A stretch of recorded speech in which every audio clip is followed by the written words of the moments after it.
तो विरोधियों के वालों सवाल चुके जा रहे हैं। इस सब के विचाले एक बड़ी खबर आ रही है, गैंगस्टर गैंग वॉर लग रही है। एसएसपी मानसा दे वालों स्टेटमेंट दी गई है तो कह रहे हैं कि AK-47 का इस्तेमाल किया गया भी संभावना नजर आ रही है। गौरव दौरा उन्होंने वालों जानकारी दी गई है। मानसा के SSP ने तो AK-47 की संभावना जता रहे हैं कि इस पूरी वारदात को अंजाम देने के लिए AK-47 का इस्तेमाल किया गया। सिद्धू मूसेवाला का कतल करने के लिए AK-47 का इस्तेमाल किया गया। इस सब के विचाले तो भी दस दिए कि जानकारी यह भी आ रही है कि सिद्धू मूसेवाला नूं सरकार दे वल्लों एक बुलेट प्रूफ गड्डी दित्ती गई सी। बुलेट प्रूफ गड्डी ते नाल ही सुरक्षा, पर सिद्धू मूसेवाला अज जदों अपने घर तो निकलते हैं तो अपनी बुलेट प्रूफ गड्डी दे विच नहीं बल्कि थार दे विच निकले। बुलेट प्रूफ गड्डी उन्होंने वालों घर ही छड़ दी गई और सिक्योरिटी भी नाल लैके नहीं गए ने ते इस विचाले घटना वापरदी है। और साडे कोल थोड़ी देर दे विच तुहानूं तस्वीरां दिखाउण जा रहे हैं कि जो पहलियां तस्वीरां जिहड़ियां गड्डियां फॉलो कर रही सी सिद्धू मूसेवाला नूं जो शुरुआती जांच दे विच निकल के सामने आया, वो तस्वीरां कुछ ही पलां दे विच तुहाडी टीवी स्क्रीन दे उत्ते होणगीਆਂ। पर बड़ी खबर है, एसएसपी मानसा कह रहे हैं कि एक गैंग वॉर लग रही है। गैंगस्टरां दे वल्लों दित्ती गई वारदात अंजाम लग रही है कि उन्हां दे वल्लों अंजाम दित्ती गई है। और इस दे नाल नाल भी कह रहे हैं कि AK-47 का इस्तेमाल लग रहा है कि इस पूरी घटना के दौरान किया गया। सुनवाने तुहानूं की कुछ कह रहे हैं एसएसपी मानसा। तो एक गल सामने है कि मिस्टर सिद्धू मूसेवाला तकरीबन 5:30 तो 6:45 बजे के अपनी थार गड्डी के अपने एक कज़न ते अपने एक फ्रेंड 3 बंदे टोटल गड्डी च गए सीगे ते जेडे इन्हां कोल जेडे गनमैन स्टाफ जेड़ा सीगा उन्हां नूं अज अपने नाल नहीं लैके गए सीगे। जिद्दां ही जवाहर के पिंड च पहुंचते हैगे है, उत्थे ही सामने तो 2 गड्डियां जिहड़ी एक बोलेरो गड्डी ते एक स्कॉर्पियो गड्डी इन्हां नूं इंटरसैप्ट कर दिया। इमीडिएटली हैवी फायरिंग जिहड़ी है मिस्टर सिद्धू मूसेवाले ते जिहड़ी शुरू होंदी हैगी है ते इमीडिएटली जिहड़ा इन्हां दे नाल जिहड़े 2 बंदे हैगे है उन्हां नूं भी जिहड़े गनशॉट वूंड्स हुंदे हैगे। इन्हां नूं मिस्टर सिद्धू मूसेवाले नूं इमीडिएटली हस्पताल शिफ्ट कराया जाता है, सिविल हस्पताल मानसा, जिथे उन्हां नूं हस्पताल लिआउण ते ब्रॉड डेड करार दिता जाता है। इन्हां दे नाल जिहड़े उन्हां दे कज़न हैगे ते फ्रेंड हैगे है, उन्हां दी हालत स्टेबल हैगी है ते उन्हां नूं पटियाला सिविल हस्पताल जिहड़ा रेफर कर दिता गया है। कोई घटना की CCTV भी सामने आई है? नहीं, बिल्कुल CCTV फुटेज सामने ये आ रही हैगी है। कुछ सानूं लीड्स भी मिलियां हैगियां ते उहदे ते असीं जी वर्क कर रहे हैगे हैं। वेपन किहड़ा यूज होया सर?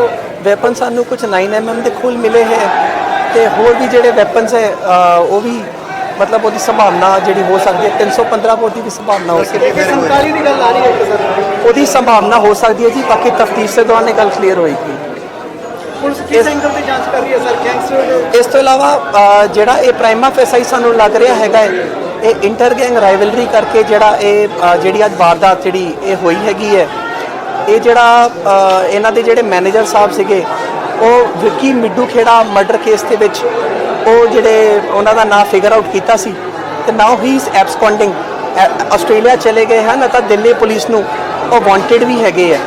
तो जिहड़ी गैंग राइवलरी है लॉरेंस बिश्नोई ते लकी पटियाल गैंग दे विच हैगी है ते ये एंगल ते असीं इन्वेस्टिगेट कर रहे हैं। सानूं कुछ लीड्स भी मिलियां है ते असीं छेती तो छेती जिहड़ा है तुहानूं रिजल्ट देवांगे ते जिहड़े कल्प्रिट्स है उन्हां नूं असीं जिहड़ा अरेस्ट करांगे। सर कितने बंदे सी, कितने आदमी ने हमला कीता?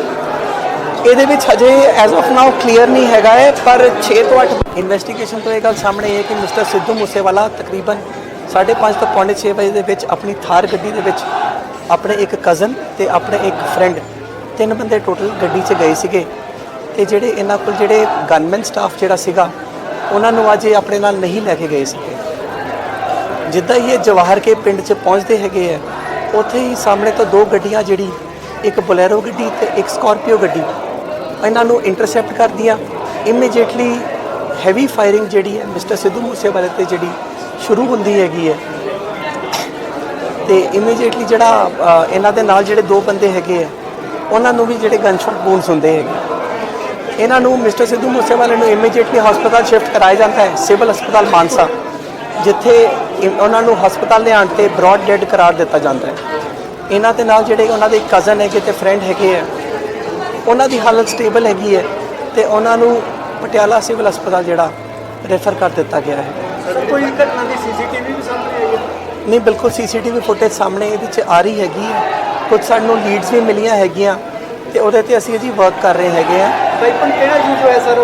ਵੈਪਨ ਸਾਨੂੰ ਕੁਝ 9mm ਦੇ ਖੁੱਲ ਮਿਲੇ ਹੈ ਤੇ ਹੋਰ ਵੀ ਜਿਹੜੇ ਵੈਪਨਸ ਹੈ ਉਹ ਵੀ ਮਤਲਬ ਉਹਦੀ ਸੰਭਾਵਨਾ ਜਿਹੜੀ ਹੋ ਸਕਦੀ ਹੈ 315 ਬੋਰ ਦੀ ਵੀ ਸੰਭਾਵਨਾ ਹੋ ਸਕਦੀ ਹੈ। 47 ਦੀ ਗੱਲ ਆ ਰਹੀ ਹੈ ਸਰ। ਉਹਦੀ ਸੰਭਾਵਨਾ ਹੋ ਸਕਦੀ ਹੈ ਜੀ, ਬਾਕੀ ਤਫਤੀਸ਼ ਦੇ ਦੌਰਾਨ ਇਹ ਗੱਲ ਕਲੀਅਰ ਹੋਏਗੀ। ਪੁਲਿਸ ਕਿਸ ਐਂਗਲ ਤੇ ਜਾਂਚ ਕਰ ਰਹੀ ਹੈ ਸਰ ਗੈਂਗਸਟਰ? ਇਸ ਤੋਂ ਇਲਾਵਾ ਜਿਹੜਾ ਇਹ ਪ੍ਰਾਈਮਾ ਫੇਸਾਈ ਸਾਨੂੰ ਲੱਗ ਰਿਹਾ ਹੈਗਾ ਹੈ ਇਹ ਇੰਟਰ ਗੈਂਗ ਰਾਈਵਲਰੀ ਕਰਕੇ ਜਿਹੜਾ ਇਹ ਜਿਹੜੀ ਅੱਜ ਵਾਰਦਾਤ ਜਿਹੜੀ ਇਹ ਹੋਈ ਹੈਗੀ ਹੈ, ਇਹ ਜਿਹੜਾ ਇਹਨਾਂ ਦੇ ਜਿਹੜੇ ਮੈਨੇਜਰ ਸਾਹਿਬ ਸੀਗੇ ਉਹ ਵਿੱਕੀ ਮਿੱਡੂ ਖੇੜਾ ਮਰਡਰ ਕੇਸ ਦੇ ਵਿੱਚ ਉਹ ਜਿਹੜੇ ਉਹਨਾਂ ਦਾ ਨਾਂ ਫਿਗਰ ਆਊਟ ਕੀਤਾ ਸੀ ਤੇ ਨਾਓ ਹੀ ਇਜ਼ ਐਬਸਕੌਂਡਿੰਗ ਆਸਟ੍ਰੇਲੀਆ ਚਲੇ ਗਏ ਹਨ ਤਾਂ ਦਿੱਲੀ ਪੁਲਿਸ ਨੂੰ ਉਹ ਵਾਂਟਡ ਵੀ ਹੈਗੇ ਆ। ਤਾਂ ਜਿਹੜੀ ਗੈਂਗ ਰਾਈਵਲਰੀ ਹੈ ਲਾਰੈਂਸ ਬਿਸ਼ਨੋਈ ਤੇ ਲੱਕੀ ਪਟਿਆਲ ਗੈਂਗ ਦੇ ਵਿੱਚ ਹੈਗੀ ਹੈ ਤੇ ਇਹ ਐਂਗਲ ਤੇ ਅਸੀਂ ਇਨਵੈਸਟੀਗੇਟ ਕਰ ਰਹੇ ਹਾਂ। ਸਾਨੂੰ ਕੁਝ ਲੀਡਸ ਵੀ ਮਿਲੀਆਂ ਹੈ ਤੇ ਅਸੀਂ ਛੇਤੀ ਤੋਂ ਛੇਤੀ ਜਿਹੜਾ ਹੈ ਤੁਹਾਨੂੰ ਰਿਜ਼ਲਟ ਦੇਵਾਂਗੇ ਤੇ ਜਿਹੜੇ ਕਲਪ੍ਰਿਟਸ ਹੈ ਉਹਨਾਂ ਨੂੰ ਅਸੀਂ ਜਿਹੜਾ ਅਰੈਸਟ ਕਰਾਂਗੇ। ਸਰ ਇਹ ਕਿੰਨੇ ਬੰਦੇ ਸੀ, ਕਿੰਨੇ ਆਦਮੀ ਨੇ ਹਮਲਾ ਕੀਤਾ? ਇਹਦੇ ਵਿੱਚ ਹਜੇ ਐਜ਼ ਆਫ ਨਾਓ ਕਲੀਅਰ ਨਹੀਂ ਹੈਗਾ ਹੈ ਪਰ 6 ਤੋਂ 8 ਬੰਦੇ ਹੋ ਸਕਦੇ ਆ।